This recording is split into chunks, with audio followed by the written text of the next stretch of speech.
നമുക്കിന്ന് കാഷ്യൂ കട്ട്ലി ഉണ്ടാക്കാം. അതിന് വേണ്ടിയിട്ട് ആവശ്യമായിട്ടത് കാഷ്നട്ട്, പഞ്ചസാര, നെയ്യ്, ഏലക്കാപ്പൊടി അഥവാ ഒന്നുകിൽ ഏലക്കാപ്പൊടി അല്ലെങ്കിൽ റോസ് വാട്ടർ. നമുക്ക് കാഷ്നട്ട് മിക്സിയുടെ ജാറിലിട്ട് പൊടിക്കുക. ലോയിലിട്ടിട്ട് നന്നായിട്ട് ചെറുതായിട്ട് കറക്കി കൊടുത്താൽ മാത്രമേ നന്നായിട്ട് പൊടിഞ്ഞ് കിട്ടത്തുള്ളൂ. അല്ലെങ്കിൽ അതിൽ നിന്നും എണ്ണ ഊറി വരും.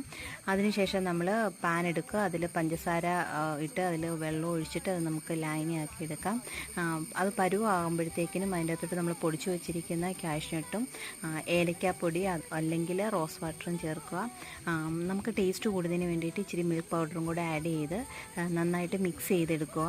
അതിനുശേഷം നമ്മൾ ബട്ടർ പേപ്പറിൽ അതെടുത്ത് മാറ്റി വെച്ചിട്ട് ചപ്പാത്തിക്ക് കുഴയ്ക്കുന്ന പോലെ നന്നായിട്ട് മിക്സ് ചെയ്ത് കുഴച്ചെടുക്കുക. അതിനുശേഷം ചൂടൊരു പരുവാകുമ്പോൾ നമ്മൾ കൈവച്ച് നന്നായിട്ട് കുഴച്ചതിന് ശേഷം ചപ്പാത്തി റോള് കൊണ്ട് നന്നായിട്ട് പരത്തി നമുക്ക് ഒത്തിരി തിന്നാക്കരുത്, തിക്കായിട്ടെടുത്ത് നമുക്ക്